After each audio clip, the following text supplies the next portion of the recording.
जब प्रयागराज में रहकर बाबा ने कानपुर में कर दिया था चमत्कार, मच गया था हाहाकार। बाबा नीम करौली ने रोक दी थी बारिश, उस मौके को याद कर आज सब टेकते हैं मत्था। कैसे बाबा नीम करौली बड़े बड़े स्टार के बन गए स्वामी, शक्तियां इतनी कि जो गया खाली हाथ नहीं लौटा। बाबा नीम करौली, जिनकी शक्तियों के बारे में बहुत लोग जानते हैं और बहुत लोग ऐसे भी हैं जो नहीं भी जानते, लेकिन बाबा नीम करौली के भीतर की चमत्कारी शक्तियों के बारे में जो भी सुनता है वो हैरान रह जाता है, लेकिन जो सुनता है वो जरूर बाबा के धाम पहुंचना चाहता है। पिछले कुछ सालों में बाबा नीम करौली धाम को लेकर काफी बातें आने लगी थी, तो भीड़ भी उस धाम पहुंचने लगी। सबको ये यकीन करना था कि बाबा नीम करौली चमत्कार करेंगे, लेकिन वहां बाबा ने कितना बड़ा चमत्कार किया है आज वो सामने आ गया है। बाबा नीम करौली धाम पहुंचने के लिए बहुत लोग आज भी जाते हैं। जो लौट कर आ चुके हैं वो वापस से बाबा के दरबार जरूर जाते हैं। आज एक ऐसी ही कहानी हम आपको बताने जा रहे हैं बाबा नीम करौली की, जो आज तक शायद ही बहुत कम लोग जानते हैं, और जानने लगेंगे तो सुनते ही जाएंगे।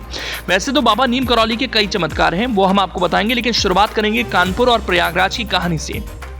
कानपुर में एक हनुमान मंदिर बनवाया गया था, जिसके उद्घाटन के लिए बाबा नीम करौली को बुलाया गया था, लेकिन बाबा नीम करौली वहां नहीं गए, अपने भक्तों को भेज दिया। अगले दिन जिस दिन हनुमान मंदिर का उद्घाटन था, उस दिन के चमत्कार ने सबको हैरान कर दिया, क्योंकि प्रयागराज जो उस समय इलाहाबाद हुआ करता था, कहते हैं बाबा नीम करौली ने अपने भक्तों से कहा कि मेरी तबीयत ठीक नहीं, मैं आराम करने जा रहा हूँ, और बाबा नीम करौली अपने कमरे में चले गए। उसी दिन कानपुर में हनुमान मंदिर का उद्घाटन था। अगले दिन जब कानपुर से बाबा के भक्त लौटे, जिन्हें बाबा ने शामिल होने के लिए भेजा था, उनकी बातों ने सबको चौंका दिया था, क्योंकि वो लोग कह रहे थे बाबा नीम करौली वहां पर यानी कानपुर में मौजूद हैं, लेकिन प्रयागराज में अपने कमरे में सोने गए थे। इस दावे के बाद से भक्तों की भक्ति और बढ़ गई थी।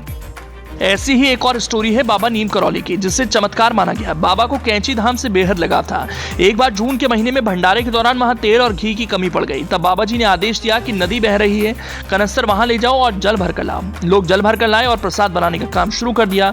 वो जल घी में बदल गया था। ऐसे एक बार बाबा नीम करौली ने अपने एक भक्त को गर्मी की तपती धूप में बचाने के लिए उसे बादल की छतरी प्रदान की और उसकी मंजिल तक पहुंचाया।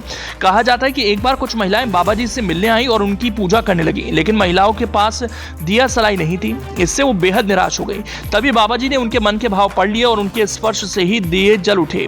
वहां पर मौजूद लोग जयकारे लगाने लगे। ऐसे ही बाबा के भीतर की कई शक्तियां हैं, जिसके बारे में चर्चा होती रहती है। उसी में एक और स्टोरी है, जब बाबा नीम करौली ने बारिश को बंद करा दिया था, जो किसी के बस की बात नहीं होती, लेकिन बाबा नीम करौली ने ऐसा कर दिखाया था।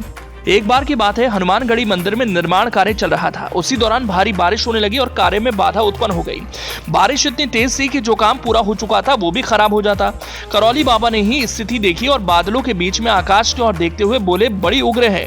इतना कहकर उन्होंने अपने कंबल हटाया और चिल्लाते हुए बोले, पवन तने बल पवन समाना।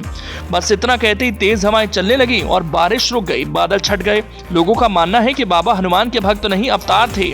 उनकी लीलाएं हनुमान जी की लीलाओं से मेल खाती हैं, सदा हनुमान के रूप में ही पूजे गए।